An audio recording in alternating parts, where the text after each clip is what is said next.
You're live. Huh? What? Oh, hey, good evening. It's time for All You Can Eat Improv with Comedy Flops. I am your host, Creme Fraiche, and we have a fun show planned for you tonight. It is almost Halloween. We'll lean into that a little bit, maybe, with your suggestions, but we are ready to have some fun for you, with you, and for you tonight in support of Running to Places Theater Company. And if you aren't familiar with them, they are a youth theater here in the Ithaca community, and they give students and young people access to the arts, and I believe they do not charge them for it, which is great. So they are all entirely run by donations. So you'll notice below me is a link to contribute to the cause if you are so moved, and we hope you are. Make a little donation in their honor, and that will help them do great work, and it will help our youth be engaged with the arts. Okay. If you've never been to improv before and seen one of our shows, whether in person or on Zoom, everything we're going to do for you tonight is made up entirely on the spot. We know what games we'll play, but that's all we know, literally. And we'll be asking you for suggestions periodically, and you can put them right in the chat. The more suggestions you give us, the more ideas you give us to work with, and the funnier it will be. Drinking also helps. That increases our funny as well. So put those two things together and you should be in great shape. I will give you a little hint. Our first game that we'll play in a minute, we'll need names of celebrities, fictional characters, historical figures. So if you want to kind of get a jump on that and populate the chat with that, that will help us start. Okay, now for me, let's bring on tonight's cast. If you looked up in the sky tonight, it's pretty clear sky. You may have seen in all his glory, the Moonman. Moon. After a rain, you may notice the worm apocalypse has started. You may wonder, how am I going to get from my house to my car with all these worms? Well, lucky for you, if you are, we have the device for you. It's a worm hammer! Ding, ding. Now, armed with calculus. Who doesn't like a good movie? Who doesn't like good theater? And when you have both and you put them together, you might bring some popcorn! Pop, pop, pop, pop, pop, pop, pop, pop, pop. You know, it takes a lot to run this technological mess behind the scenes, and every time we add a channel, it just makes it harder. But there's one man who makes this whole mess run, this whole rigmarole make sense. It's Rigamarole. Rigamarole. Well, tennis season is over. But if you watched it last summer into the fall, you may have seen this guy, but probably not. Let's welcome Joe Lobb. Ooh, Lobb. And finally, ancient archaeologists made a wonderful discovery deep in the Sahara Desert, a new tomb of a new king. And in that tomb, they found some Camel treasure! And this is your cast tonight, although it is rumored that coming in from Los Angeles might be the Immaculate Canned Lady. Stay tuned for that. So we are going to start with our first game tonight. Our first game tonight is Karl Barks. If you've seen it before, you know what's in store. If you haven't, we're going to take names of celebrities, historical figures, fictional characters, and we're going to change them in weird ways. So if the suggestion were Karl Marx, we might say, when he's a dog, he's Karl Barks. You get it. All right, so let's see what we have. We have lots of good suggestions coming in. All right, our friend Nick has given us kind of an unusual one, but I'm going with it. The Dude. And so, of course, we know that's from a Coen Brothers film, right? Yep, The Dude. Worm Hammer. When he is naked, he's the nude. There it is. Camel Treasure. When he is feeling uptight, he's the prude. Moonman. When he's yelling at restaurant staff, he's the rude. Rigamarole. When he's giving you a little snark back because it's like just your opinion, man. He's giving you the attitude. That's right. Propcorn. When he's on a Beatles album, he's Hey Jude. Nice. Joe Lobb. When he's drunk, he's the stewed. Wormhammer. When he's got a decision to make, but he doesn't know which option to choose, he's the skewed. I'm gonna choose myself. When he had a little accident, he's the pooed. Camel treasure. When he's 8 hours deep into a Doctor Who marathon, he's the ood.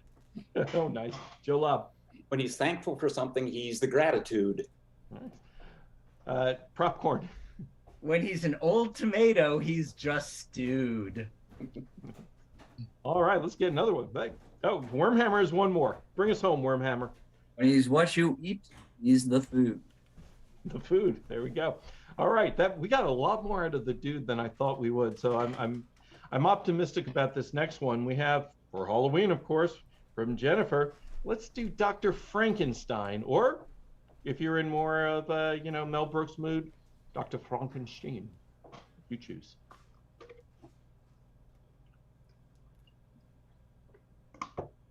Joe Lobb. When he's playing a role that Riggy has played, he's Dr. Frankenfurter.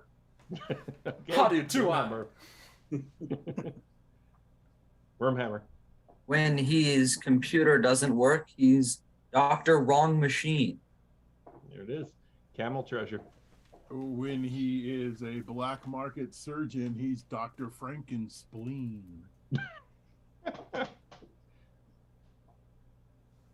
Moon.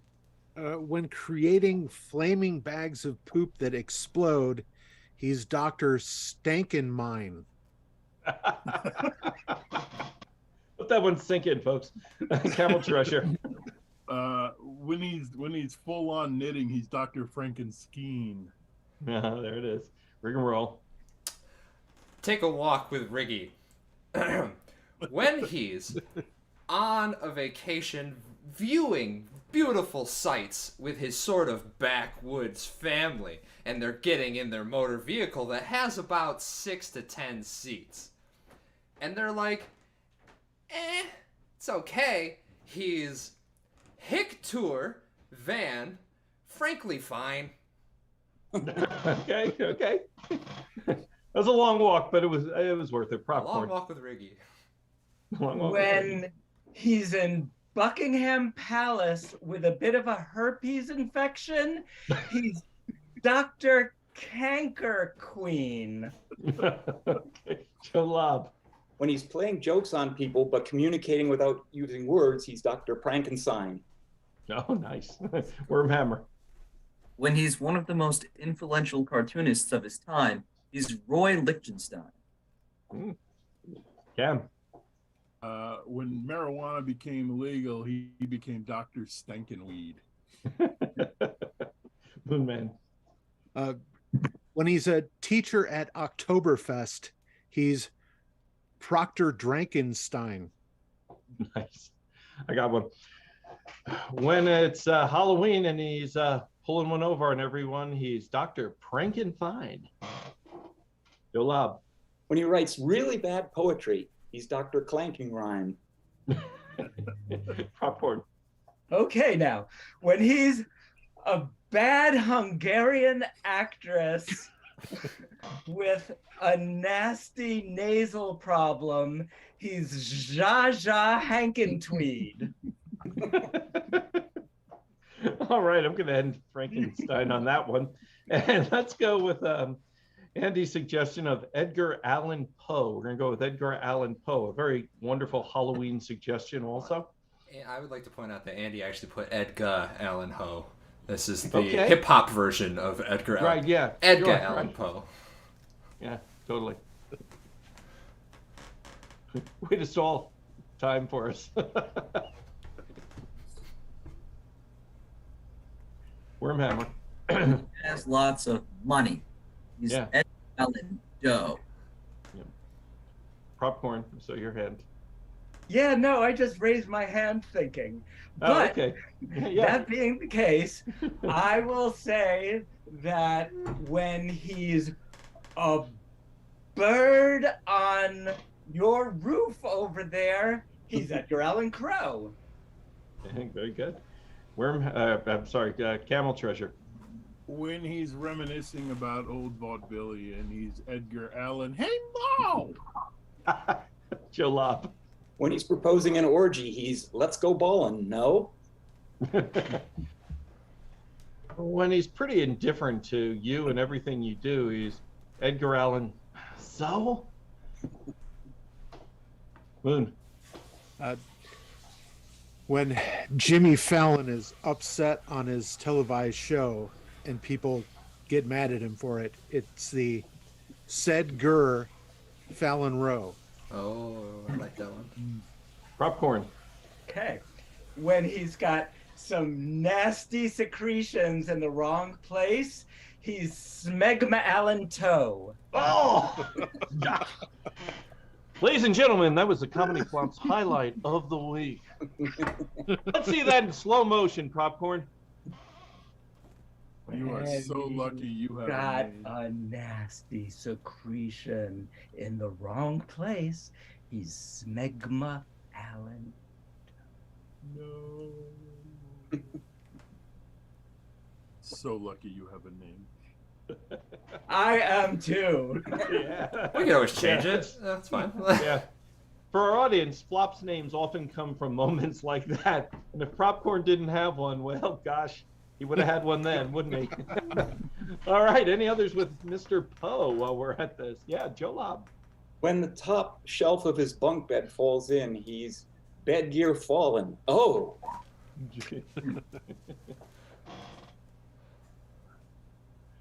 When it's the 80s and everything's big and fun, he's Edgar Allan Lowe. Camel Treasure. Now that he's a couple hundred years old, he's just known as Deadger.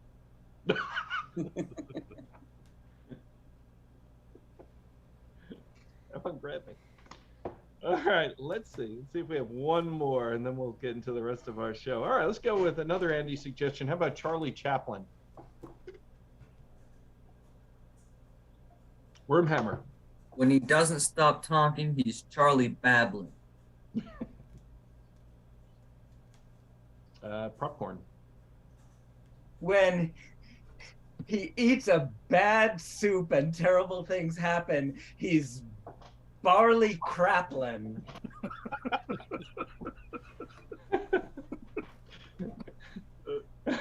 Cab, can you beat that one? I don't know if I can beat it, but Okay. when you can't keep him off your lips, he's Charlie Chapstick. Yeah. Joe Lobb. when he goes surfing, he's gnarly Chaplin. Riggy. You know him, you love him. One of my favorite members of cast members of SNL. When he goes to sleep, Farley Naplin. I should have ended it on Craplin. Bring us home. Oh, I had to bring it home. Ooh. When he's happily riding his motorcycle in assless chaps, he's Harley Chapgrin. I'm going to end it on that just for the imagery. And so that's Karl Barks for you. Hope you enjoyed it. And so our next game is called Would I Lie to You? And this game will feature two flops who are going to tell us a story. It could be true. It could be a lie. And we'll hear each story. And then the flops and you, our audience, can vote on whether someone was lying or telling the truth. And we'll also vote for favorite story. We'll see who wins that. And so tonight's game is between Joe Lobb and the Moonman, who are going to tell us their best. You got to read out some of the suggestions here. Yeah, okay, I will. I'll do that. Well, I'll tell you what we're going to choose, and then I'll tell you what you could have had. So we're going to hear no, I can't do that one because that obviously wouldn't be true. Okay. The last one on there. Yeah, from the last Jennifer. one. Yep, Jennifer, thank you for that. That's one we could actually do, and we wouldn't know if they were lying or not. Jennifer says, I'd like to hear a story about that time your car broke down. So that's what you're going to be talking about. But we did get suggestions such as, I'd like to hear a story about a time that Propcorn didn't say the gross Poe response. No, that's flop legend now. We also had a request for a story about the tiny family that lives inside my blister. We may come back to that idea for another game. That's a good suggestion. There was also a suggestion for a spookiest story about the Headless Horseman's girlfriend. Again, something we might be able to incorporate, but since I don't think either of these guys knows the Headless Horseman or the Headless Horseman's girlfriend, we'd know they were lying. So, gentlemen, instead, we would like to hear your best story about the time that your car broke down. Okay? Sure. I'll get off screen. All right. You want to go? Or... Go ahead. Let's start with Joe Lobb. Oh, okay. I'll go ahead. This happened when I was about 15, 17, somewhere in there. We used to have a cleaning lady come to our house every week. Her name was Mrs. Gleason. She was a sweet soul. Lived to be 97, by the way. So I guess that says something. And she lived, where did she live? She lived out past Perry City. And our house was on Iredell Road, right next to 96. And one day it fell out that I was going to drive her home because nobody else could. So she got in the car and I went up to Iredell Road and turned right, and it turned into a dirt road eventually. And as I was coming around a small curve, something very funny happened. The car suddenly halted and with the nose down a little bit, and I saw the right front tire go rolling ahead of me. Later on, of course, when I heard the Dylan song, "This Wheel's on Fire," that's the image I had in my mind. Nobody was hurt. Nobody was shaken up. I was a bit surprised. I learned I couldn't trust machinery. So this being the days before cell phones, I walked to the nearby house and asked if I could use their phone. And by that time, somebody was home, and they not only called the tow truck, but they took Mrs. Gleason home and they took me home. It is an image that has stayed with me all these years. If I close my eyes, I can see that wheel just go heading on without the car attached. Fini. All right, Joe Lobb, thank you for that story. Let's hear what the Moonman has to say. Well, mine won't take place so far back. This is more mid-90s. I went through a couple of different vehicles during that time. And at one point, I got a vehicle that used to be my sister's. It was passed to my uncle. It was, I will say technically it was a manual transmission, but it had been worn down so much, you had to learn to drive that car uniquely. It wasn't a regular manual transmission anymore. I picked it up. It was a 2-hour drive to get it home, and I still had to get it to the shop from there. Made it about 2/3 of the way, blew a tire on 81, of course. Now, normally that wouldn't be a problem, but I had broken my hand beforehand, had just gotten my cast off. So I had no strength in one of my hands. So I had to put the tire iron on and make my wife jump up and down on the end of it to get it to turn. It took forever. And to add insult to injury, her dad drives by, sees us, but because it's not the car I used to drive, drove right on by. It would have taken him about 5 minutes to change it. It probably took us a half hour. And that's my story. Okay. Sometimes when we play this game, we have an inquisitor who can ask each flop one question. So in this game, I'm gonna appoint Propcorn, the inquisitor, and Propcorn, you can ask Joe Lobb and the Moonman each one question to probe their story for truth or falsity. Ah, indeed. So, Joe Lobb, I would like to know, what was Mrs. Gleason doing when you showed up to the home asking for help? She was sitting in the car. Mm-hmm. Yeah, it was just a short walk up a driveway. Okay. And Moonman, did you discuss the fact that your wife's father drove by with him after the fact? And what Oh, was yeah. his response? I mean, he said if he had known it was us, he would have stopped, which would have been helpful. But He didn't. well, no, he was on his way somewhere. I see. Okay. Those are my questions. Thank you, Inquisitor. Let's get all the flops back on the screen now. And audience, it's time for you to put in the chat whether you think Joe Lobb is lying or telling the truth, and whether you think the Moonman is lying or telling the truth. And while you do that, I'm going to ask the flops to tell me whose story they like better, because bonus points can be earned in this game. So I'm going to start with Joe Lobb. Flops, raise your hand if you thought Joe Lobb told the better story. Let's see hands for Joe Lobb's story. Okay, I see 1, 2. Okay, 2 for Joe Lobb there. And raise your hand if you thought the Moonman had the better story. Yeah, so it's a 3, but it's a weak 3. Ricky's kind of like, I don't know. 2.5. So, yeah, right, yeah. So, and I think that's actually true, Moon. So I'm going to award you a half point for best story. And let's see what our audience is saying in terms of who's lying and who's telling the truth. I don't see any votes yet. So we'll give you just 30. Okay, they're starting to come in. Andy's got a vote. Okay, yeah, he says Joe Lobb's telling the truth, but the Moonman's a lying sack of crap, he said. No, he said not true. Nick says both true. Okay, we'll see.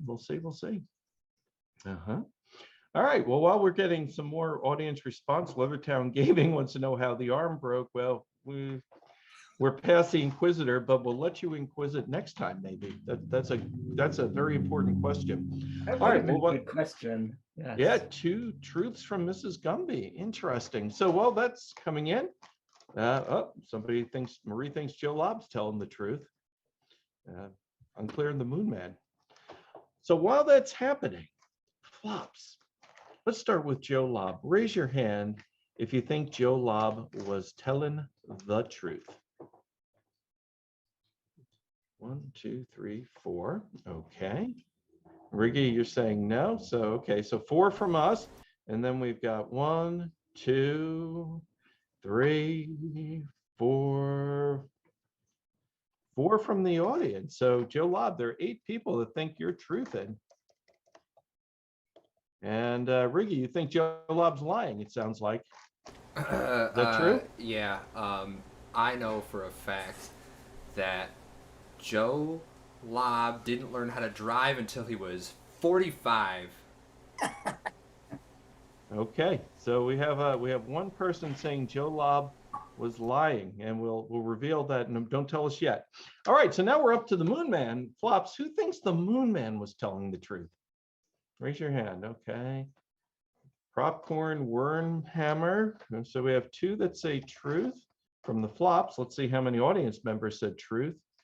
Let's see. 1, 2, 3. Okay, you got 3 on there, Moon. So that's a total of 5 truths. And how many flops think the Moonman was a big fibber? 1, 2, 3. Okay, 3 of us say fibbing. I am hurt. Let's see how many audience members think you're a big fibber too. Let's see. 1. Most thought you were telling the truth too. Just 1.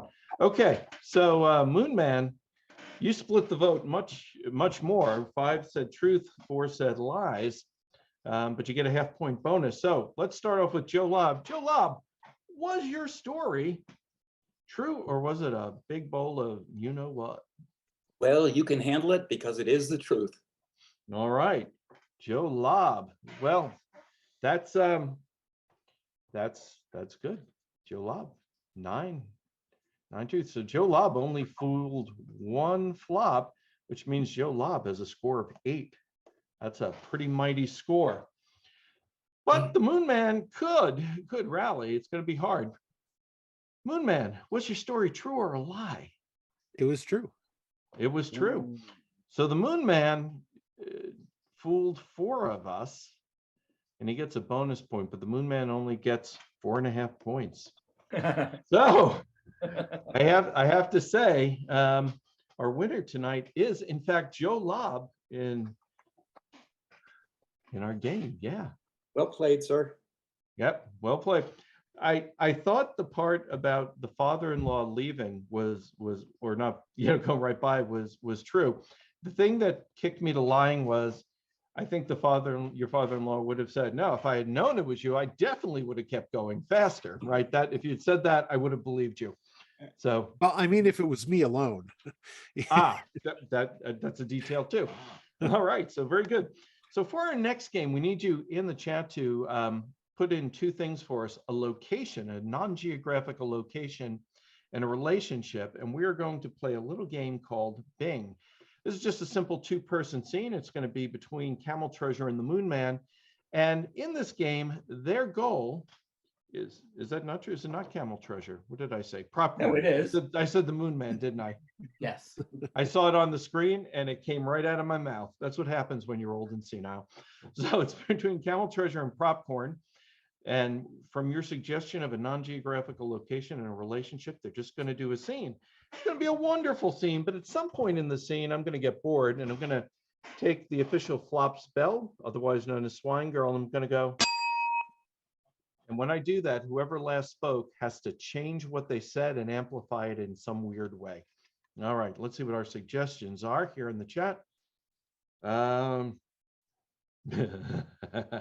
like this. I like this a lot. We have a very sick audience. All right. So Come on. your non-geographical location is going to be the back seat of a car. And I'm going to take, and that came from Dr. C. Thank you so much. And Leathertown Gaming gave me the who you are. You're 2 owls. 2 owls in the back seat of the car. Let's see that scene.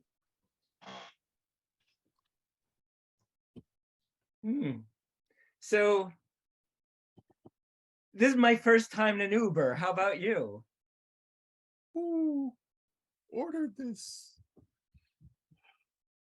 Well, I thought you did. Ooh. Let's just get this over with. I'm not very comfortable in cars. I prefer to be flying. Well, I'm seeing, though, that I can sit back here and do this with my head very easily. A mouse! Ow, window. Damn. That could have been the best snack ever. We should have taken an Uber Eats car. I have a hard time pressing the buttons on this phone with my beak. I have a hard time pressing the phone with my ear. I have a hard time pressing the phone with my wings. Well, here, let me get that for you. Ooh, Forest Preserve. Ooh, Dairy Queen. Ooh, Victoria's Secret. Yes, let's go there. I hear they have some fabulous things that come in owl sizes right for us. Very pointy things. Lots of lace for our wings. Pointy lace for our wings. We can dress up and we can go to the Playboy Mansion and finally get to their party. We've got this car.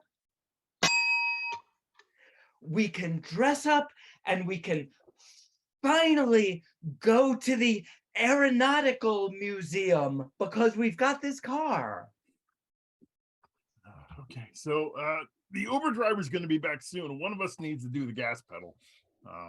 One of us needs to do the steering wheel. Which one do you want? How about I'll fly down to the pedal, you do the wheels. Got it. Okay. The faster.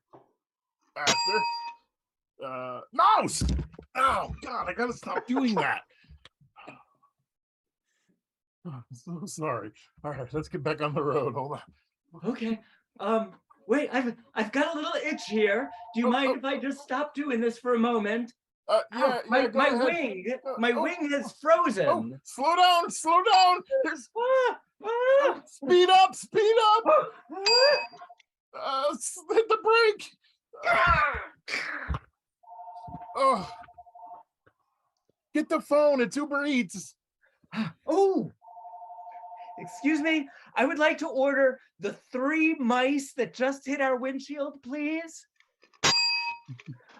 Excuse me. I would like to order a pepperoni pie minus the pepperonis, but with twice the mice and anchovies. Extra moles, please. Extra moles. Extra goiters, please. Extra goiters. Extra cysts, please. Extra hamsters, please. Oh, I love hamsters. They've got that little pointy tail at the bottom of them. They're so big. Oh, I love hamsters. They've got those little fingernails that I could use for dental floss. Did I hear that? Yes, Ding, ding, ding? I'm using it right now. A little hamster nail. Here, you want one? Oh. There. God, I love Uber. How about you, Mel? Oh, this is the best. That tastes like chicken. Well, That was loud. My poor Sorry. owl ears. There's no like middle ground. I did a couple of things that you guys didn't hear, so I had to like go into my settings and change everything. Gotcha. Sorry. So, but I'm glad you heard that, and sorry about your ears. That was a lot of fun. I got a great visual on that. Let's hear for Wormhammer and Propcorn. Nice job, gentlemen. Our next game. Wormhammer. What? Wow. first I'm Moon, then I'm Wormhammer. No, I'm Wormhammer this time. You're Propcorn. If we're changing, I get to We're be all Camel. Wormhammer. I It's like wanna be Spartacus. Wormhammer. I am Wormhammer. I am Moonman. You know what's happening? I am I'm looking at the suggestion screen, and then I'm looking up, and the first thing I said while I was talking was Wormhammer. That's what I saw. It's that or it's a brain lesion. You take your pick. I don't know. All right, so our next game is called Press Conference, and this is going to be a game for everybody, but we have a flop who did something amazing, and that flop will be the Moonman, who we'll see in a minute. And what we need to know is in the chat what the Moonman has accomplished. It's something unusual, really unusual. The Moonman, of course, to make the game more interesting, won't know what it is he's done, but we as representatives of the press will ask him questions to give him clues to see if he can figure it out. So I'm looking to see what we've got here. Oh, that's great. I'd say describe the whole game. Yeah, please. And then I'll mute. Okay, yeah. So in a minute, I will pick one of your suggestions, and then the Moonman will mute, and then I'll tell everybody what it is he's got to figure out, and then we will welcome him back on. I'll signal. And what are the 3 things that I have to figure out? Well, I don't know that there'll be 3 tonight because that often yields a very long game, and so it may. See, just I be needed one. to know how many. Yeah, that it may was just the first be one. thing. I think it's just going to be 1 tonight. Just 1. Yeah. All right. We'll see. If it goes too fast, then I'll adjust the next time we play it to 2 things. Well, then I shall head to the green room. Okay, head to the green room. Mute yourself. All right. Let's get the rest of the flops on the screen. coming. Yes. And so for you and our audience, the thing the Moonman has done, and I like this a lot, he is the person who has said the most consecutive words that start with the letter S. Oh, that's a good one. Yeah, right? Yeah, I didn't want to build too much more into that because that we could be doing this till like, midnight. Fun games. All right, so that's what it's going to be, and we'll get the Moonman on here in a moment. I'll do this in case he's watching the screen. If he's not watching it, he's literally in the green room. If the green room actually means the bathroom, then I thought that was the brown room. yeah, well, could be.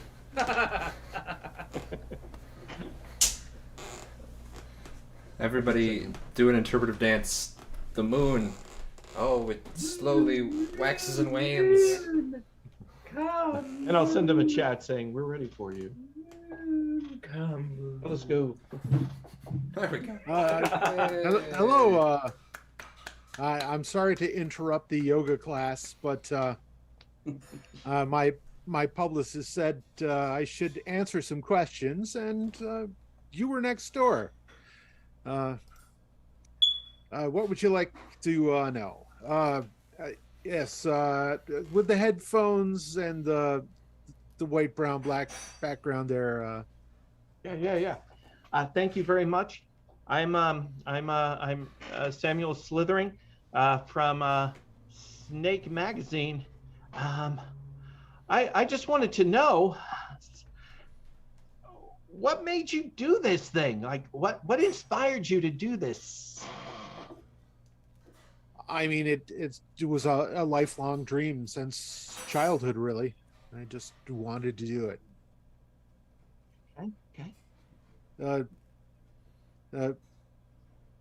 The gentleman in the kitchen there, with the windows and the whatnot. I guess that's me. Hi, I'm Alliteration from Sibilance Monthly. And first of all, I want to congratulate you on your achievement. It's remarkable. But I have a question. Did you use any aids such as a dictionary or thesaurus, or did you just do it impromptu off the top of your head, so to speak? It was impromptu. Wow. But I've spent years just reading dictionaries and thesauruses. It's paid off. In the orange shirt. Yeah. Joel Jenkins here from Poetry Magazine. Wondering if you'll ever use any other poetic devices in your work. I can't see why not. This is just where I started from now. The gentleman with the screaming Q-tip on the wall. Yes. Seymour Schwartz from Sacred Scandal magazine. Just wondering, do you have to do any kind of special tongue exercises to be able to, be the champion that you are? You always have to warm up. I mean, it's a daily routine. Otherwise, you might pull something.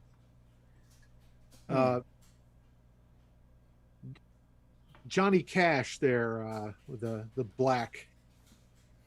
Oh, thank you. Name's Shelly Smith from Alphabet Soup for the Seriously Silly Soul, and I'm wondering if you've thought about trying any other parts of the alphabet.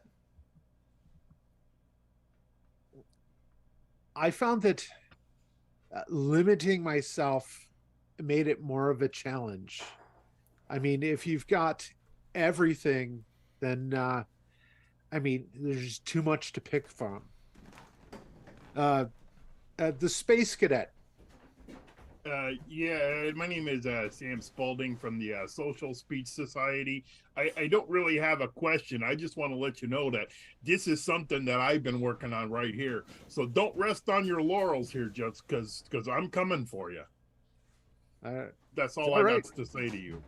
It's good to have some competition. The musician there with the guitar. My name is Sarah Seelecamp from Seaweed and Shore magazine.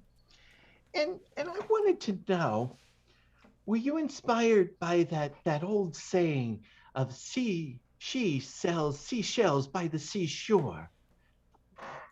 Yes, I've always had a big love of the letter S.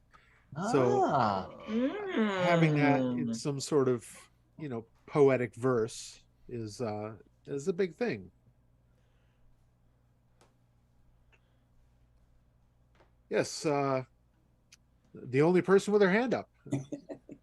It's me, Al, again. I was just curious to know, this achievement must have taken you hours. Did you get thirsty? Did you have to have recourse to a soda such as Sprite? I mean, you just can't go on that long without the occasional sip of something sweet. It's simply. I object. He's doing it right now. This is bull crap. I mean, that's BC. That's before S. Try a harder letter there, pal. That orange there. Samuel Sledgehammer speaking. Suppose some Super Six sounding Singaporean singers thought they wanted to copy you. What would you do then?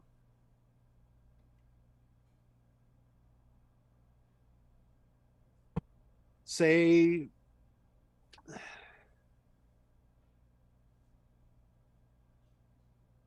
super.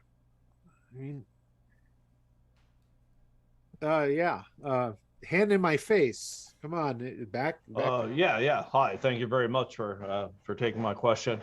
I'm Sal Soiree from Reader's Digest magazine, and I wondered if you'd be open for us to do a condensed version of your work in the future.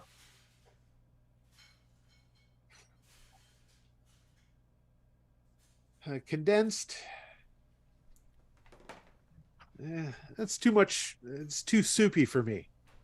Okay, fair enough. The little screamer on the wall. Yes, again, Seymour Schwartz from Sacred Scandal. Wondering, have you ever dated Sally Struthers?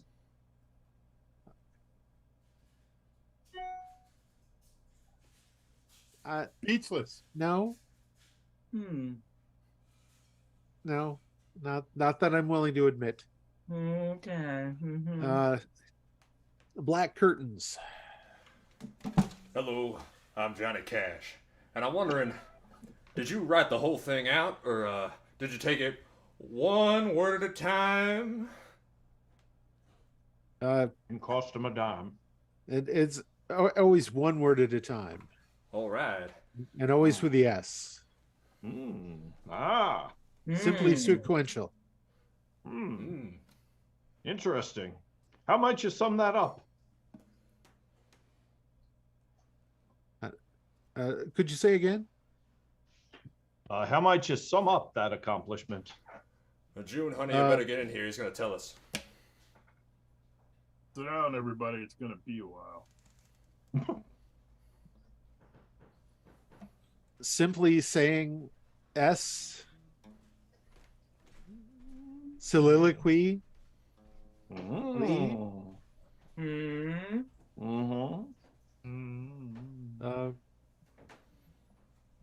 Several.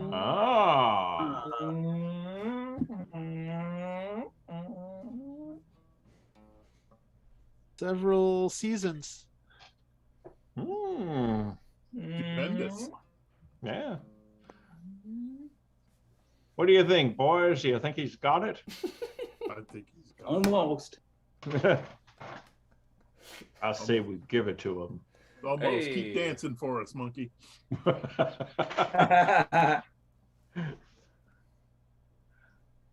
I think give him the dinger, man. He's earned Yeah, it. we'll give him the dinger. All right, I Todd, think thank- he's in the ballpark. You so here's what you did. You said the most. Let me get it as a quote here. You said, hang on. The person who has said the most consecutive words that start with the letter S. So you were there, I would say. So can you imagine now if I'd given you three things? Well, then you would have been encouraged to give me that earlier and move on. Yeah. No, it's fun to sort of painfully draw it out, don't you think? All right, very, very nice. So our next game is called Half-Life, and this is a game for Rigamarole and truly this time Wormhammer. And so for this game, I asked for a relationship and a location so I can pull from what you gave the last time. And these two flops are going to do a scene for you. It's going to be an amazing scene. They're going to do it in 60 seconds. But then they're going to show you just how brilliant they are as actors and comedians. And they're going to do that same scene for you a second time in just 30 seconds. And then they're going to do it in fewer and fewer seconds until they do that whole scene for you in a mere 1 second. It's going to be brilliant. You're going to love it. So, gentlemen, to inspire your scene, let us see here. Your location is the laundromat, and that was from Nick. Thank you, Nick. And your relationship with each other is, oh, that's dark, and I'm going with it. Also from Nick, an oncologist and a patient at a laundromat. Let's see that. I'll start the timer when you're ready. So you're telling me if I just get in this fryer, you turn it on, and I spin around, it's gonna work? It's a completely new treatment. I've got the formula here. You hop on in. I'm ready to dump, and you'll tumble around. It'll be great.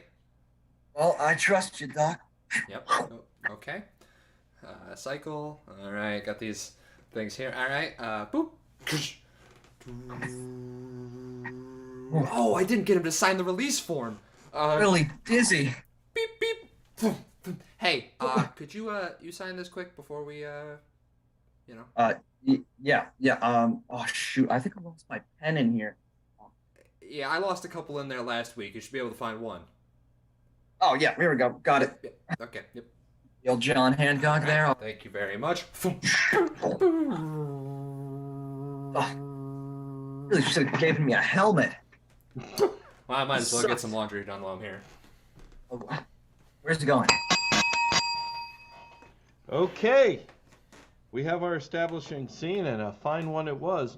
And as talented as these flops are and creative, they're going to do that same scene for you now in a mere 30 seconds, starting now.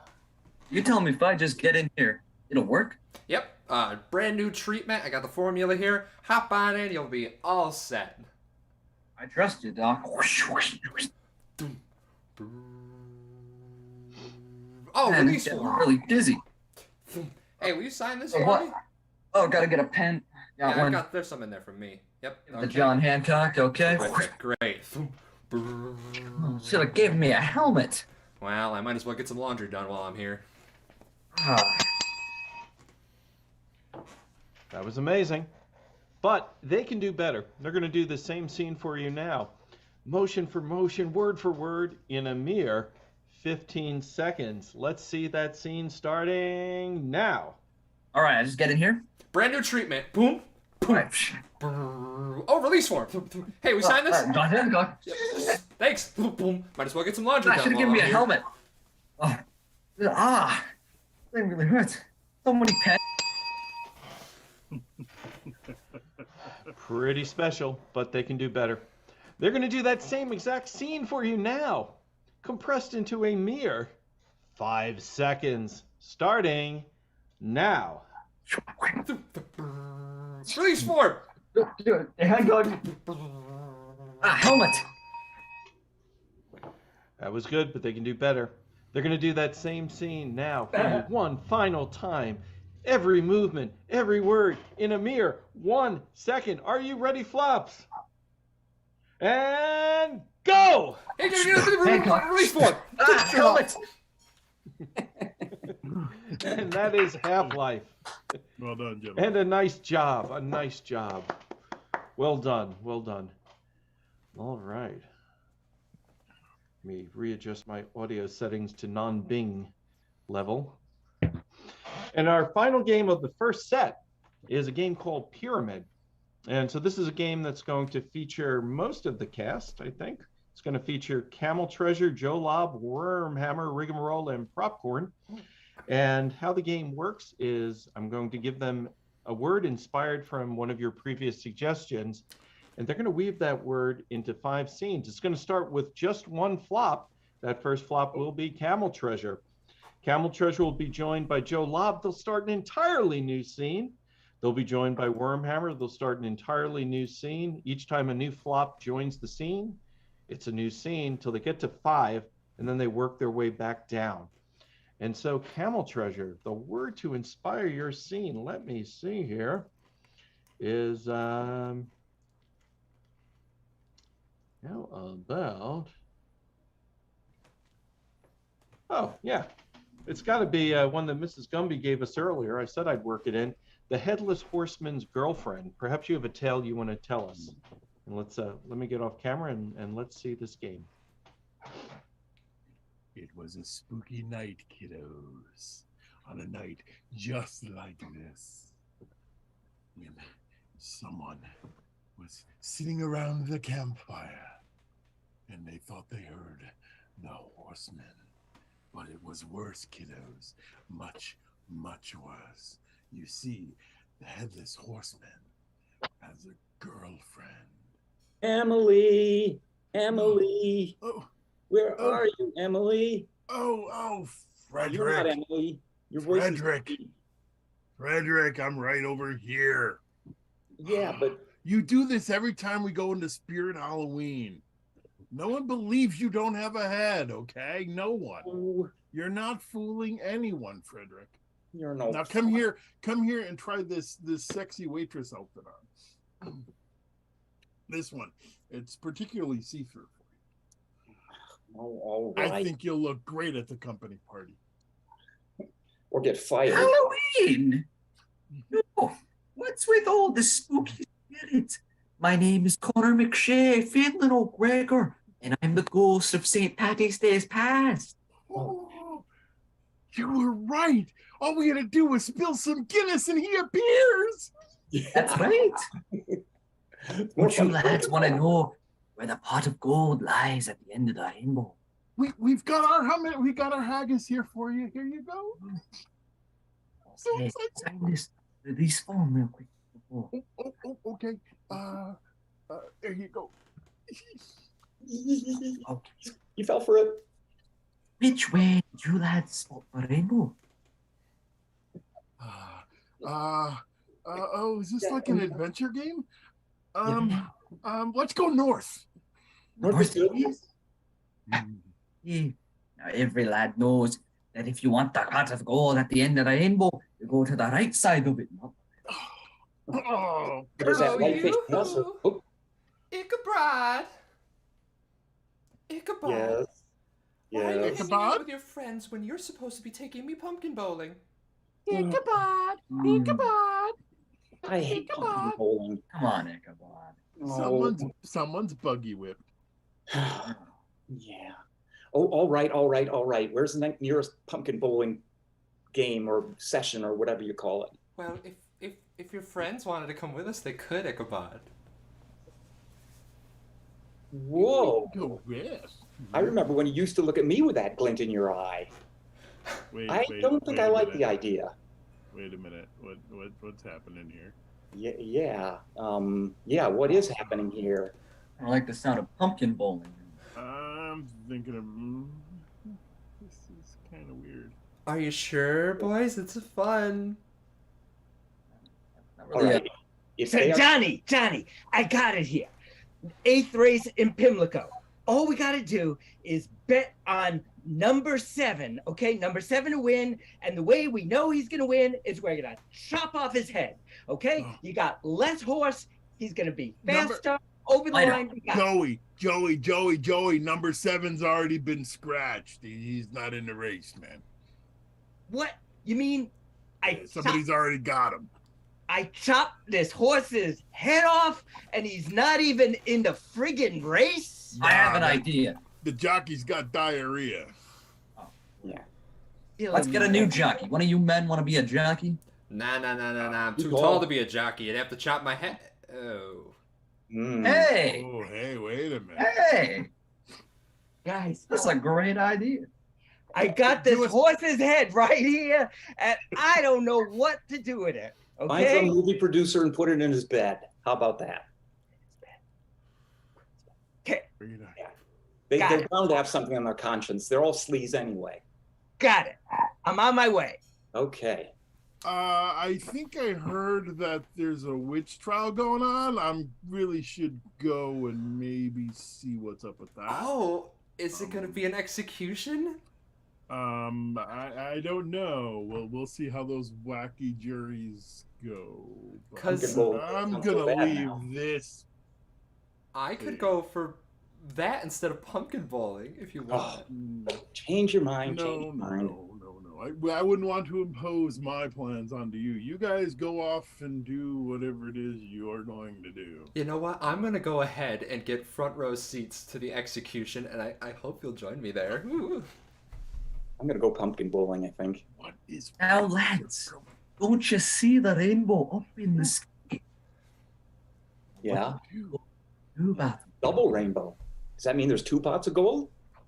Oh, That's know- 4 pots of gold. Oh, 4 that's pots right. of gold. Yeah. We're must be rich.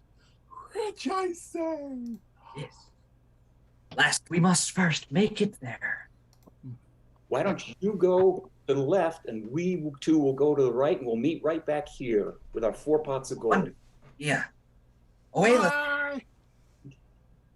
You know, I don't think this is really for me. I think I'm going to still keep looking for my girlfriend, But who you are not and never will be. Emily! Oh, Emily! Emily. Come back to me, Emily! Hey, I made a poem.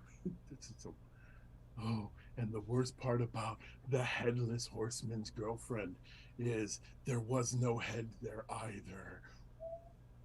Ooh. Ooh. And that's Pyramid. Thank you, everyone. Thank you, Camel Treasure, for leaning into that Halloween theme. And that brings to a close our first set. What that means is we're going to take just a brief 5-minute break to refresh our beverages, etc. We'll leave the rest to your imagination. And then we'll be back with an all different second set of lots of fun games. You will want to see this. And in the meantime, if you haven't yet taken a look at our fundraiser for Running to Places Theater, we hope you will. They do great work, as I told you at the beginning of the show, bringing the arts to the youth of the Tompkins County community. We'll be back in just a couple of minutes. Riggy, it's not youth puppet theater, buddy. What are you talking about? That's Yeah. exactly what it is. It's No, the Riggy, hand rations. I hate to tell you that. Riggy. It's not. Every form of art is a valid form of art, John. Right, This- but that's not this what our friends argument are running again. to places. I know. You're Every saying that show. running places is too good to do puppets. Are you too good? I'm you're too not good to do saying. puppets. I'm not saying that. I'm just saying it's not. It's a little off mission, Riggy. That's all. It's a little off Hey, mission. folks, we'll be right back. We'll We'll figure be this right out. back. I Yeah, have we're to gonna have a we're talk gonna hash with this Riggy. out over the break. We're gonna Yeah, we are. hashing it. Passionate.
We're back. Sock puppets aren't valid. I don't care what you say. Enough. Uh, Oh, hi. It's time for the second set of our show. Oh, for God's sake, Riggy, enough. I'm not taking this. I got this. I'm not taking this abuse. I'm done. Goodbye. That's it. I'm done. Come here. Ow! No! Ow! Hey! Thank you, Camel Treasure. I'm Thank naked. you. This is not fit for YouTube. This. YouTube After Dark. That's right. Good night. Welcome to Comedy Flops YouTube After Dark. All right, we are ready for the second set. We're going to start with I think it was a bit much for you to take my shirt too, Cam. Yeah, maybe not. Please don't stand up anymore. I think Ricky just really wants to take his shirt off. Yeah, that's true. The Flops cast calendar will be out soon. Ricky will be Mr. December. All right. It's time to play one. Yeah, donate. Or else. Or we'll release it. Release the Ricky cut. That's right. And there will be no object covering the Ricky cut. So, 186 is the game we're going to play. And this is where we get random objects from you, our audience, and we make a joke around those objects. The joke goes 186 blanks walk into the bar. The bartender says, we don't serve blanks there. And we come up with the punchline of what the blanks say. So I see a couple of things in the chat, but we need a few more. We'll start with those, but just random everyday objects. Populate the chat with those, and we'll make jokes for you. We'll make with the ha-has. All right, let's start with 186 screwdrivers. 186 screwdrivers.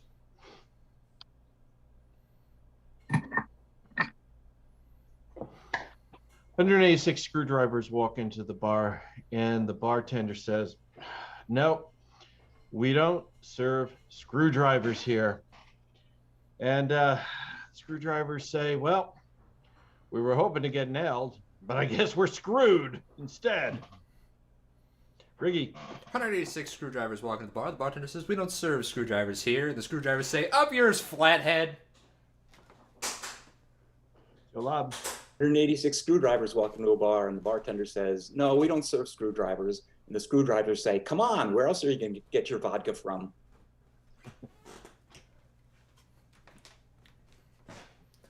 Awkward silence. Moonman. 186 screwdrivers walk to a bar. Bartender says, we don't serve screwdrivers here. Screwdrivers say, what, you can't handle us?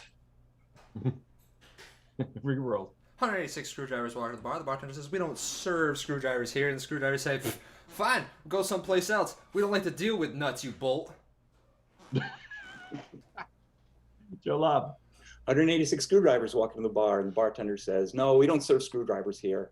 And the screwdrivers say, okay, you just watch. We're going to put this on social media, and you're going to get trashed in that thread. Camel Treasure. Yeah. 186 screwdrivers walk into the bar. Bartender says, we do not serve screwdrivers. And the screwdrivers say, well, what if we just give you a little Phillips head? Okay. Let's do a new one. New one is 186 cows. 186 cows. Shaking my head for a reason. Yeah. Rigamarole. And this one's for everybody in the cheap seats. 186 cows walking to the bar. The bartender says, we don't serve cows here. The cows say, oh, this is utterly ridiculous. Moonman. 186 cows walk into a bar. Bartender says, we don't serve cows here. The cows say, well, I guess we'll just hoof it to the next place. 186 cows walk into the bar, and the bartender says, nope, we don't serve cows here. And the cows say, all right, guess we'll be moving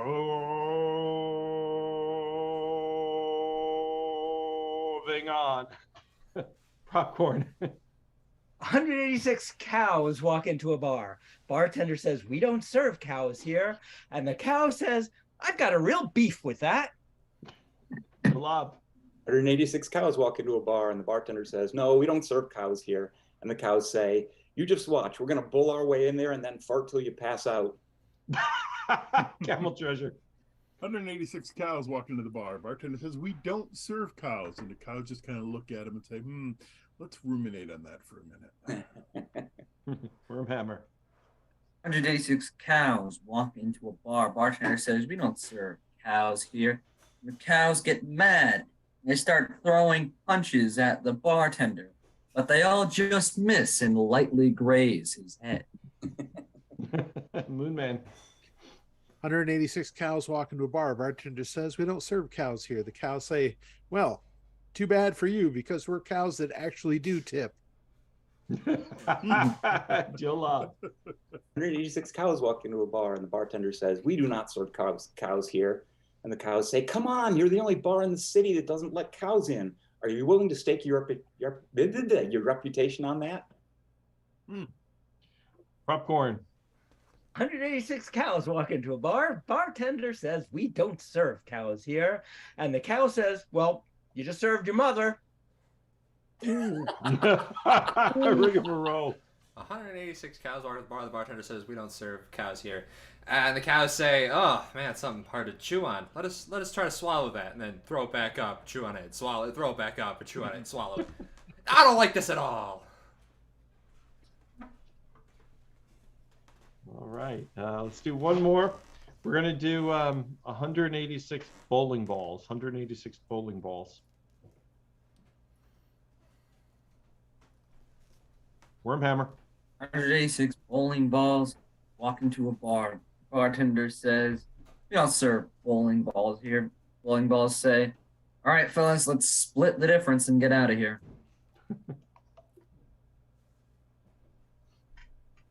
186 bowling balls walk into the bar, and the bartender says, "Nope, we don't serve bowling balls here." And the bowling balls say, "Well, we're just bowled over with that response. Shocked we are." Popcorn. 186 bowling balls walk into a bar, and the bartender says, "We don't serve bowling balls here." And the bowling ball says, "Oh, just spare me the drama." Rigamarole. 186 bowling balls walk to the bar. The bartender says, "We don't serve bowling balls here, but we will." Oh, dang it. I blew it already.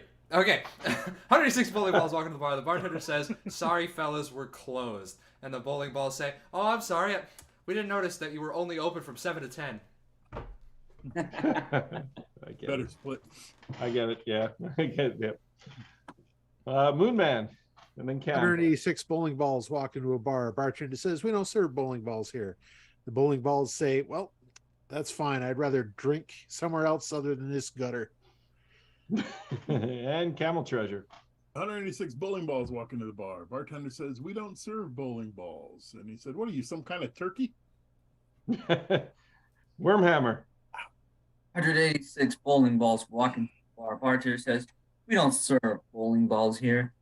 Bowling balls say, "Oh, come on, give us a chance." And the bartender says, "Put a pin in it, buddy." And that's 186. All right. Now for our next game. This is a big one. We're gonna play the dating game. I don't know if folks remember the dating game. It was on when I was a little kid, and I think it might still be on, right? Some iteration, yeah. In some iteration, right? And so this is a game where there's a host, and our host tonight will be Rigamarole. There'll be a guest. The guest is the Moonman, and the Moonman is looking for love tonight. And luckily for the Moonman, there will be 3 contestants that'll get to meet, and the contestants will be Wormhammer, Propcorn, and Camel Treasure. But each of our contestants is a little different. They have some quirks, let's say. And the Moonman won't know what those are. So the Moonman, once again, has to go offline for a minute, mute. Yep. And I'll see you shortly. Okay. And I'll tell our contestants and our host and our audience what those quirks are. So, okay. Wormhammer. Yes. You are going to have a different identity in this particular game. You're going to be turning into a spider. Gotcha. Yeah. Yep. And let's see, Camel Treasure. Yeah. You are going to be afraid of flying on an airplane. This one's going to be a stretch. I'll do what I can. Okay. And finally, Propcorn. Yes. You are obsessed with twins. Mhm. Take that Gotcha. anywhere you want. Take that anywhere you want. All Mhm. right, so let's see. I am going to pop up and let's start the dating game. Ladies and gentlemen, don't adjust your television sets. We're beginning tonight's performance of The Dating Game. And here's your host, Guy Hansey. Hello, everybody. I'm your host, Guy Hansey. Today, we are so excited to have a wonderful contestant for The Dating Game. Why don't you bring yourself on out here? That's right. Tonight's special guest is Jessica. Jessica, tell us a little bit about yourself. Well, hello. I'm a Olympic bodybuilding hopeful. I do a lot of weights. I'm hoping that someday I can just be up there on the stage going for the gold. Well, that's terrific to hear. Hopefully, you'll find your gold star match here today, or at least go home with silver. Let's bring out our 3 eligible bachelors. Eligible bachelors, come on out. We got one more. All right, Jessica. We're going to have 3 rounds of this where you're going to be able to ask each one of our bronze medalists here a question, and they'll answer you truthfully. At the end of those 3 rounds, you get to go home with your perfect match. Are you ready, Jessica? Oh, I'm ready. I am ready. You take it away. Round 1. Bachelor number 1. It's a snowy day in December. What is the perfect date for that snowy day? Well, I'll probably be crawling around, finding a nice place to, make a bed and really connect. But if that's not it, then I'm going to the bar and I'm getting so drunk that I'm seeing quadruple. I'm seeing octuple. So those are the two sides, no medium. Okay. Bachelor number 2. It's a hot day in July. What would be the perfect date for that day? Oh, the perfect date for that day, a hot day in July, is definitely somewhere where both of our feet are firmly on the ground. Maybe some hill somewhere, but not too high of a hill. Maybe we'll take in like the nice sunset somewhere. But yeah, definitely right here on terra firma. Okay. Bachelor number 3. It's a cool, breezy spring day. What's the perfect vacation for that time? Jessica, on a perfect, beautiful spring day, I would take you to a beautiful garden somewhere to see the bulbs first beginning to come up from the ground, and I would reach into my pocket for a pack of double mint gum, and each of us would share a piece. Sharing is nice. Okay, Jessica, you were able to get answers from each of these after round 1. I'm wondering how you're feeling about each contestant, but let's talk specifically, how do you think things would go with contestant 1? Do you think it'd be paradise, or do you think it might get a little hairy? So far, I think it might get a little hairy, a little hair of the dog, maybe. I'm not sure. It is still early. Well, great, Jessica. I know it's early. That means you still have time to take a pentathlon around with these 3 great contestants. Go ahead, round 2. Bachelor number 2. Yeah. How do you feel about family? Oh, family is just, it's the center of my world, really. But only the family that lives within driving distance of me. The family that's over in Europe can just go pound sand, because that's just not going to happen. but I love family, and I'm really just looking forward to building one day, and keeping them all right here. That sounds good. Bachelor number 3, how do you feel about pets? Ah, pets.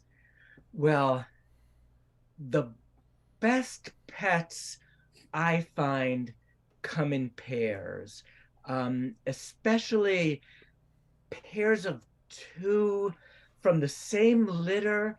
There's just something really, really special there when they share all of their genetic material and everything is the same, like the Olsen twins, for example.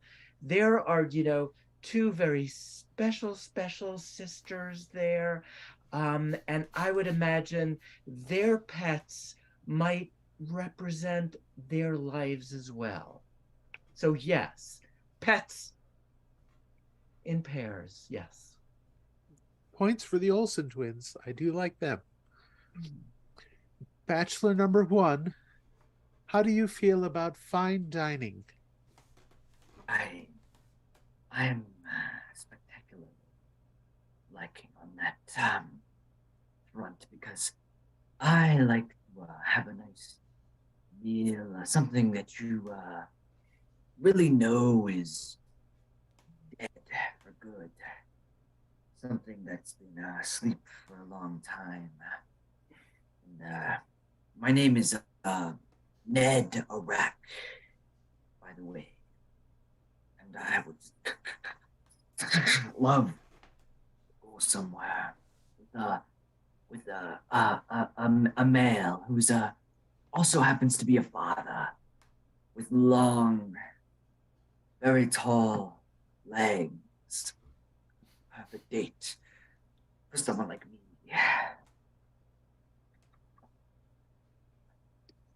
Okay.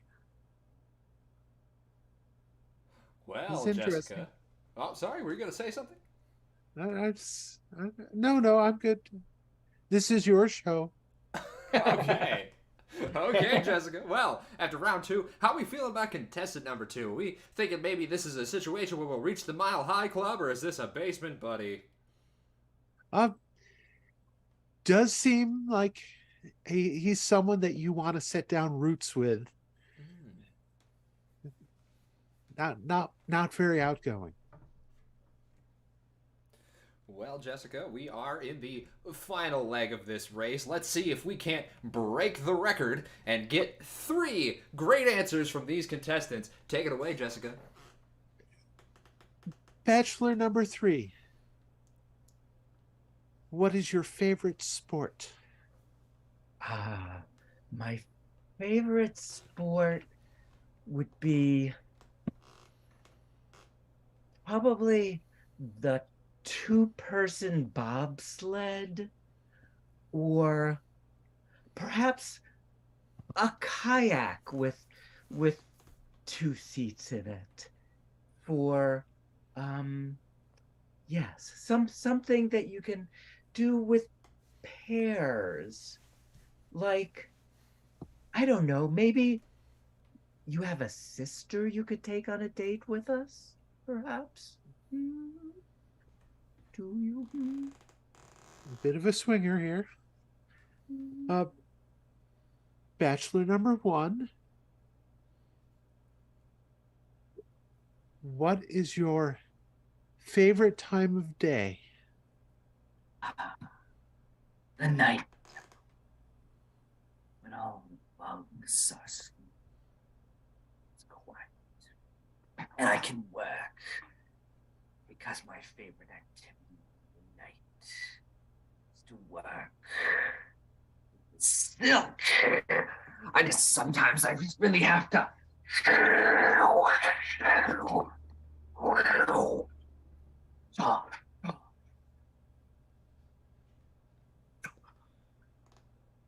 So He is an active one. I must sew. Have you ever been on the internet? Where shall I go? the interwebs. It's an interesting place for many night dwellers such as myself to learn the ways of silk. That it is.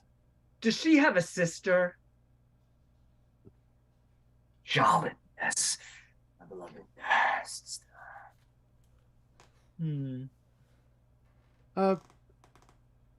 Bachelor number 2, Yeah. what is your favorite movie? My favorite, I can tell you what my favorite movie isn't. That would be Airplane and all of its sequels. I have to cut for just a second. I didn't realize we would be this close to the airport. Yeah. So my favorite movie would be Earthbound.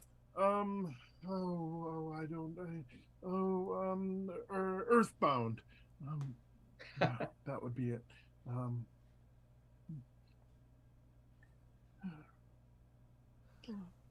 Well, Jessica, you've heard 3 responses, and unfortunately, we're going to have to do quite a cleanup of this studio after we're done. Nah, Jessica, you're going to get to pick your special somebody, but why don't you tell us who didn't impress at this year's competition? Who's not going home with you, Jessica? Well, I have to say, Bachelor number 1 will not be coming home. I'm afraid of people turning into spiders. Unfortunate. Someone give us a really big shoe. And I also have to say that Bachelor number 3 is not coming either, because I'm not going to have anyone who is obsessed with my twin sister. Or twins at all. Oh, Jessica, together, you and I could have gotten halfway there. Well, both of those creepazoids are done, so why don't you tell us why you chose the person you chose, Jessica? Contestant number 2. Well, contestant number 2 sounds fine with me, because I too am afraid of flying. Well, we'll be sure when you make it to the Olympics, we'll take the fastest rowboat we can take across the ocean. That or here kayaks are fun. Ooh. Well, congratulations both to you, Jessica, and contestant number 2. Here's what we've got for you two: an all-expenses plane ride to Venice, Italy. Another successful show here at the dating game, and remember, everyone at home, get your pets spayed and neutered, and kill that giant Spider-Man. Mwah. I ain't flying to no Rome. I'm telling you that right now. And that's the dating game. Nicely done, everybody. Leo, great commitment to character on the drapes. Loved it. I would like to say that it would have been a great commitment to character if he actually climbed up them and tore the whole thing down. True. In fact, I think you should do it right now. Okay, yeah. We'll wait. Yeah. Oh. Oh, the body cam footage is brutal. Great conclusion to that arc. I just knocked down the computer. Well, that's almost as good. That's also commitment to the bit. Yeah. Yep. All right. Well, while we do that, while Leo fixes everything, we're going to play a game, Flops original, called that Hulk They Call 15, and this is a high pressure game where I give the Flops a topic, and they have to come up with 15 things in that category with whatever conditions I set. And how it works is we'll pick one flop to sort of set the mark. I'll time them. We'll have however long it takes to do that thing. And then every other flop will try and do a little bit better to win the game. And the great thing is, if they name too many of a thing, I might randomly decide to tell them they can't name any more of that thing. And adding to the fun, well, for me. So Tonight, for that hope they call 15, we're going to come up with, and I'm gonna let, I think, Propcorn set the mark tonight. Propcorn, your task is to come up with 15 things that are sharper than my cat's claws. 15 things sharper than my cat's claws, and I will start the timer with your first thing. A nose hair, a knitting needle, a pen, a screw, a shard of glass, a piece of salt, a toe, a armpit hair, a No, pick again. a dice that's broken, a pointy thing, a little screw from eyeglasses, a belt knob, a dog claw, a dog tooth, a rabbit tail, Nope. maybe not a rabbit tail, a comment by a bad comedian, a three-pronged jack. Okay, we'll give that to you. Okay. Well, Flops, Propcorn has given you a very generous minute and 5 seconds to that's the mark. The mark is a minute 5. It's a tough category tonight Good luck. on that Hulk they call 15. So let's kick it over to Joe Lobb. Joe Lobb, you have to beat a minute 15. Good luck. Thank you. I will need it. Cheddar cheese, an orcus tooth, top of the Eiffel Tower, top of Washington Monument, Oscar Wilde satire, the bed of nails that a yoga sleeps on, the nose of an airplane, the current Ukrainian offensive, the tip of a football, the when you break it, the center part of a piece of eight, one piece of eight, tip of a wedge of pizza, a Mensa member,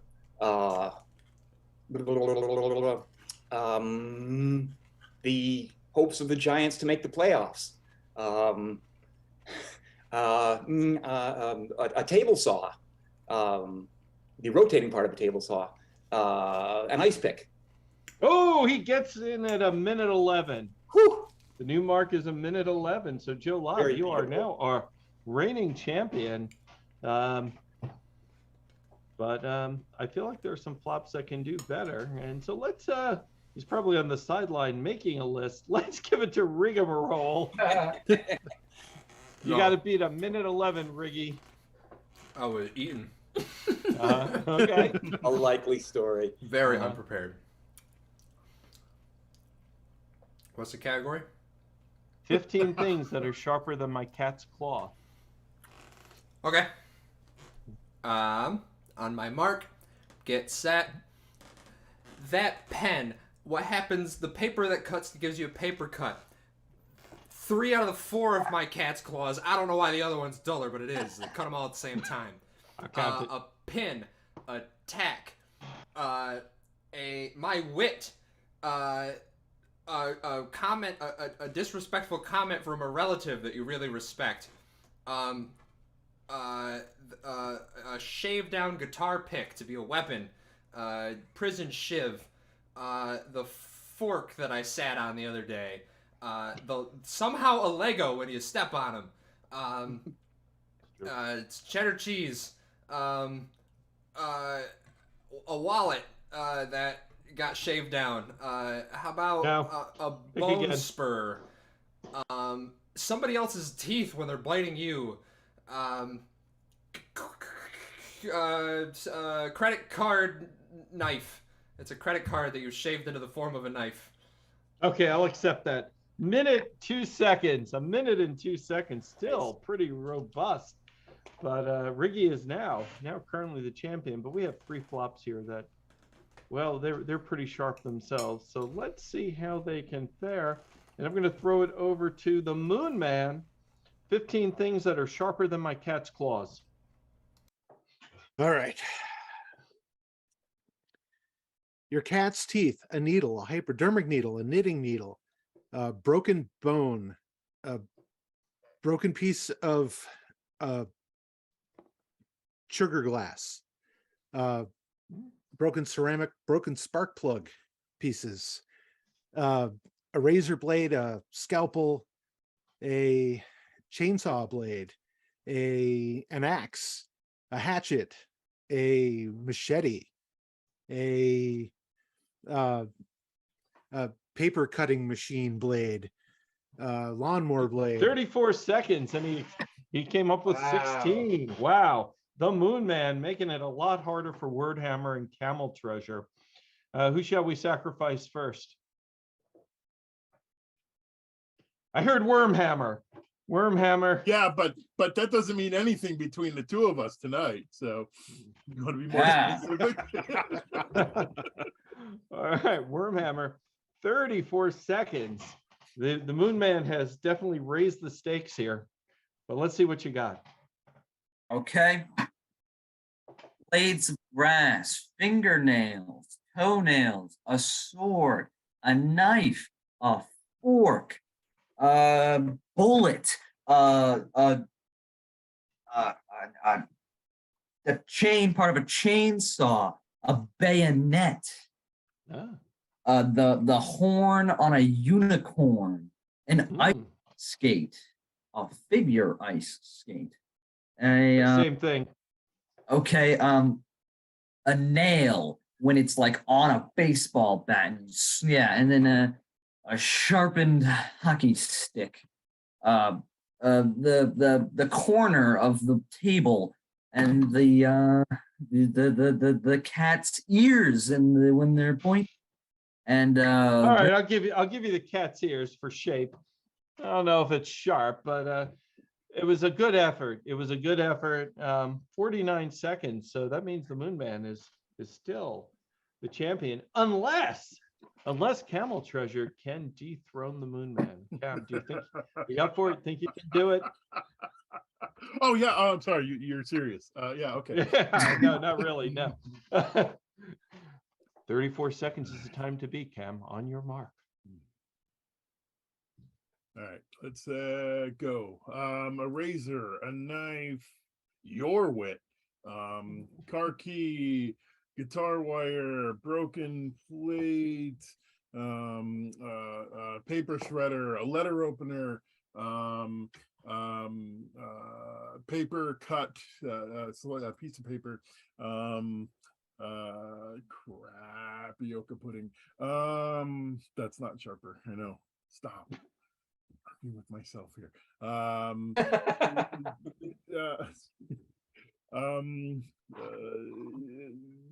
Your eyeglass thing when the little thing pops off. Gerbil claws, baby's fingernails. Crap.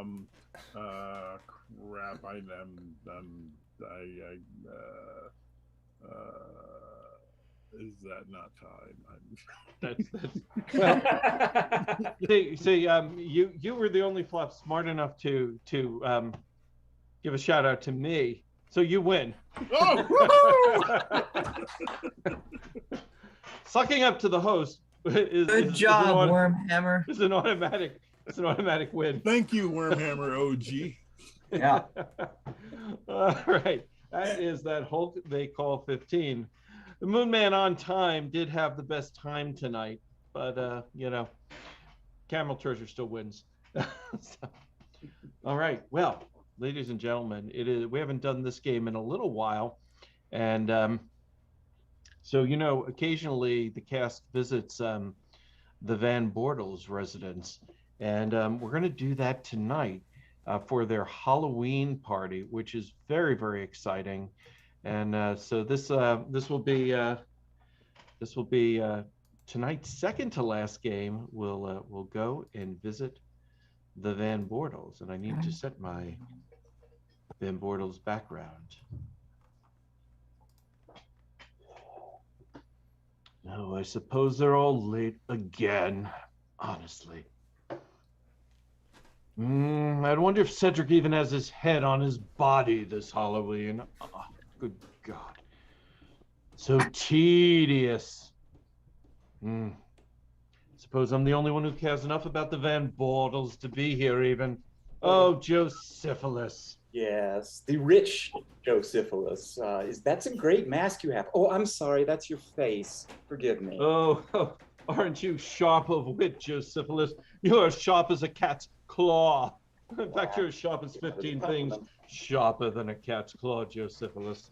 Honestly. Oh. Why? Oh. It's Scott Van Bortle. I'm here from Glasgow, where the Van Bortles are originally from. You didn't know that? I don't know. What do you think, Josephilus? Does he look like a Van Bortle to you? I think he's from the other side of the sheets, or to use the technical term, which he will understand, he has a Ben Sinister somewhere in his ancestry. I never encountered a Scottish branch of the Van Bortles. Yes. I could be wrong, but I don't think I am. We come from a great line of Van Bortles. We're born in the Scotland Yard area. Oh yes, really. Well, we'll see about that. Oh, for God's sake, Cedric, you've kept your head but lost your face. Well, that's addition by subtraction. I mean, you may be right, Josephilus. It's rarely when Oh, Cedric, honestly. Happy Halloween, it is my Happy Halloween, Cedric. Happy pagan holiday. Yes. Honestly, you know, the Van Bortles don't always go for such lowbrow humor. That's why Cedric, we love them so. Yes. So you're lucky they didn't see that, honestly. Oh, you know, it's unbelievable. Has anyone seen Wedgeworth lately? Wedgeworth? No. I have not seen him since the Van Bortles spring fling affair. Yes. And I hear that. Yes.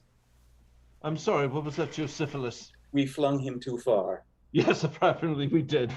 Although the good guests. Gone back to his childish ways, trick-or-treating like a young lad. Hello, Bisquick here. Oh, Bisquick. Oh, Bisquick. Yes. Half-baked as usual. Who Yes. invited Bisquick? I need your help. You see this cup right here? I need you to take it, and you must get some Van Bortle DNA on it. Some very important Van Bortle DNA. And then we can prove that we are all entitled to the Van Bortle fortune. We just need to take the cup and capture some DNA. Why don't you have our Scottish guests spit into it, and that way we can kill two birds with one stone. Yes, that is... Either is or isn't a Van Bortle. I'd love to do so. Yes. Bisquick. A good Scottish spit if I've ever seen one. Here. Oh, you shouldn't have done that. He's not in any way trying to do DNA ancestry. He's trying to build it. It tastes That's how you somewhat. do it in Scotland. It tastes a little Van Bortle-esque, if you ask me. Very clearly.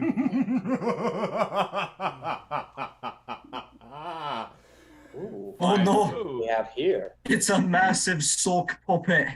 I have brought you all here for one reason and one reason only. I am the ghost of Van Bortle's past, here to test the wit and the merit and the spirit of any of you who think you worthy to walk these hallowed halls. Wait a minute. Who is that really? Yes. He's clearly, as the Scot said, a giant sock puppet. I am not a Yes. tiny sock Stefan puppet. would have sniffed him out in a moment. We must get the sock puppet to Sniff. spit into the cup. You can tell by the smell of the bed sheet that's not a ghost. I And if agree. he were truly a Bren Bortle ghost, wouldn't he be covered in the scarlet letters that distinguish the females of that family? I rather think he would. On Be a no little more challenger gaunt. approaches, Stefan. This could get Stefan appears to be a furry tonight. Oh, wonderful. It's not bad enough with Taffy and her raccoon husband. You have a lot. Oh, don't summon her. No, no. At least some of us are proud of who we are. Yes, go ahead. Be proud, Stefan. Do you want to answer the sock puppet's inane questions or what? I'm not a sock. I am not a sock puppet.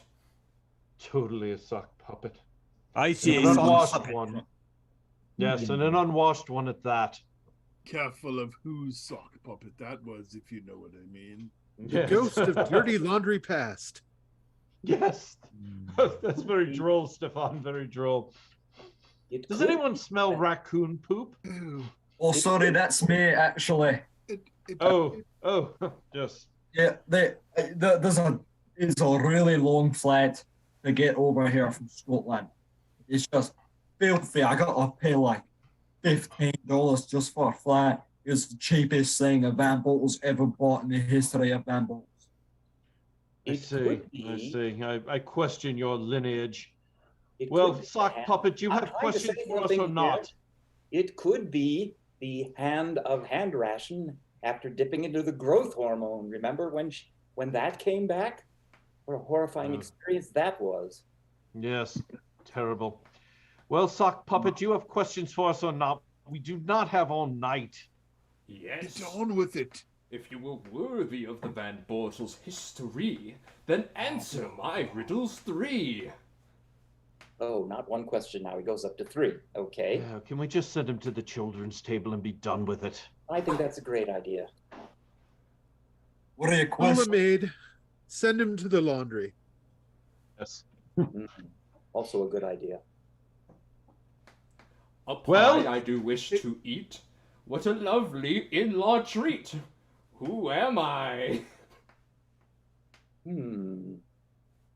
Don't know who you are, but you kind of look like a very bad tardigrade costume. Yes. That's it. I'm done with this. I do not have to put up with you. I am going to the I'm going to the ghost table. Oh, thank it God. was- Oh no. Who needs a What's that? walking scrotum anyway? That's right. That's right, Stefan. Bisquick, did I would you- rather see a walking scrotum. It appears You do that- every morning. I was going to mention. that- You said you wouldn't tell, Stefan. You said you wouldn't tell. You know I can't hide any secrets. No, that's true. That's true. Is that marshmallow on top of your head edible? I'm rather peckish. I know it's just a little thing for myself. Okay. I say we roast them over the fire. Well, that's an excellent idea. I'll go Uh, out and make the fire to get it started. I honestly, the stench from the poop is still in the air. I'm feeling rather flammable at this time. I think I need to go. Would anyone care to do a whippet? Oh, yes, I would. I will meet you outside. Oh no, just right there. Oh. It's really a shame how people left these things right as you're getting here. And I have to go myself. I'm interviewing Taffy for a whole side series of books that's going to make me even more rich than I already am. That So I'll sounds leave the party lovely. to you and your stench. Happy Halloween and All Saints Day, and have yourself a nice haggis or whatever you eat over there. Well, I guess it's back to Scotland for me, where I'm from, where the Van Bottles are originally from too.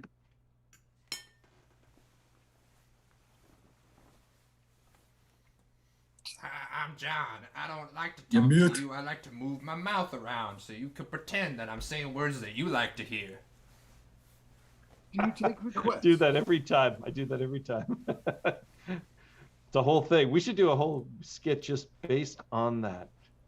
All right. So that is our latest episode of the Van Bortles, which brings us to the final game of the evening. Wow. Final game of the evening is going to be a 5-line movie genre scene, and this will be a game for, let me see, Joe Lobb, Camel Treasure, me, Wormhammer, and the Moonman. So Riggy, you can call scene on this if you wouldn't mind. Sure. And I'll check the chat too. okay. Well, I don't know if we have a lot in the chat, but we're looking for from you different movie genres is what we're looking for from you. And Riggy, if we don't have a lot, just make them up. Yeah. I got a name for a movie too. Okay. Yeah, let's hear that. This is from way back. Marie, thank you very much, Marie, for giving us this prompt. Your movie is called Kiss Your Elbow. Okay. So. Okay. Well, since I'm on the screen, I guess I'll start it off. Wait, describe the game. Did you describe the game yet? Did I not describe the game? I didn't describe the game. Okay, let me describe the game. This is a movie that we're going to see. It's called Kiss Your Elbow. We're going to see just a small scene from it delivered one line at a time by 5 flops. And we'll see just the scene, and then we'll get movie genres from you. And we will recreate that same scene one line at a time, but using the genre you've given us. So it'll be fun. And I'll start the scene. I don't care how many times I try, I just can't kiss my elbow. But my elbows can kiss each other.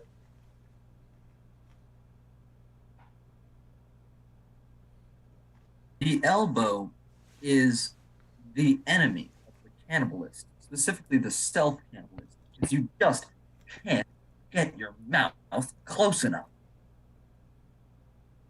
It's perfectly normal to be attracted to the weenus. And I think as far as body parts go, that's probably the most desirable. And scene. Reset. We got our next movie here. In the form, your genre shall be in the form of a nature documentary. In the wild, most hominoids can't kiss their own elbow.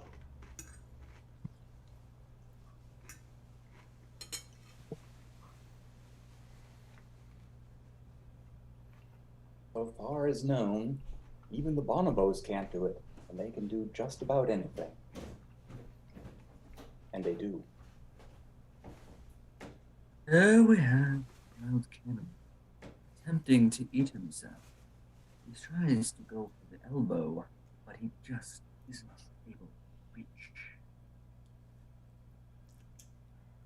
Some people have tight weenuses, while others have very loose.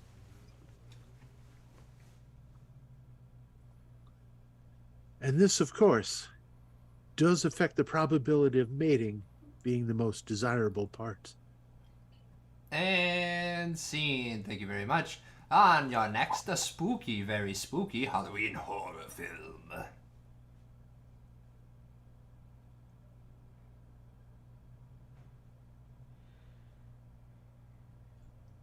Don't kill me just because I can't kiss my elbow! And in the darkness and gloom of that October 31st evening, my elbows each sneaked a kiss from each other. I want to suck my own blood. The weenuses are everywhere! I desire your weenus.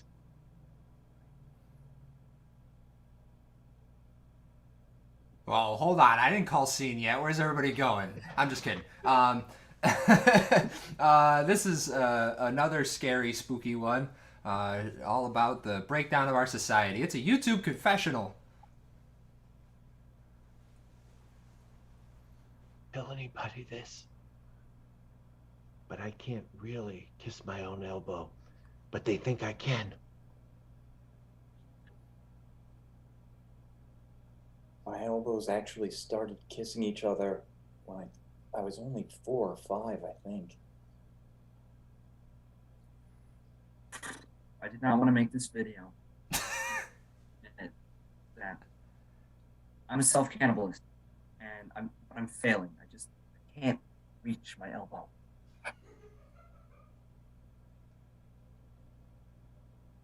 Many people know this, so I figure I should make this video now.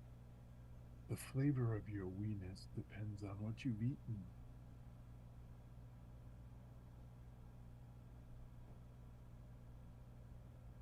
And it's just dollar after dollar being spent on OnlyFans for weenus after weenus. It's going to be everywhere. Street corners, back alleys. It's just going to be a weenus world. And see, that's 5 live movies I've ever seen. Woo! Hard time. Excellent. Good. Yeah. All right, let's get everybody on the screen. And that is our October show. We will be back the 3rd Thursday of November, where we will be supporting the Workers Center of Tompkins County. But again, tonight our charity is Running to Places Youth Theater Group. So if you can contribute, that's not English, contribute to the cause, please do so at the link you see below us. It's been a pleasure. We have some breaking news that I'll share with you. We don't have a date yet, but we are about to go back into some live shows. We will continue to do these as well. We'll go kind of a little bit of each, but keep your eyes peeled on our Facebook page and website for a possible September in-person Comedy Flop show. And that means we'll be bringing the music back. September What's that? was a while ago, John. Time traveling. I said December, didn't I? No. Wow. Wow. The old guy's losing it here.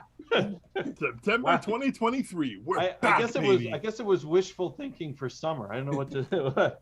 But anyway, December. I swear to God, I said December. I thought December. Check the tape. I will. I will, you bastards. I will.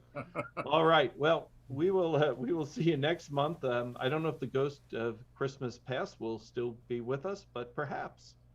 Come on, Riggy. I mean, the show's over. You don't have to He's really committed to this sock puppet. You think this was Ricky the whole time? Well, allow me to remove the sheet and show you what's really behind. Does it have a shirt on? Ooh.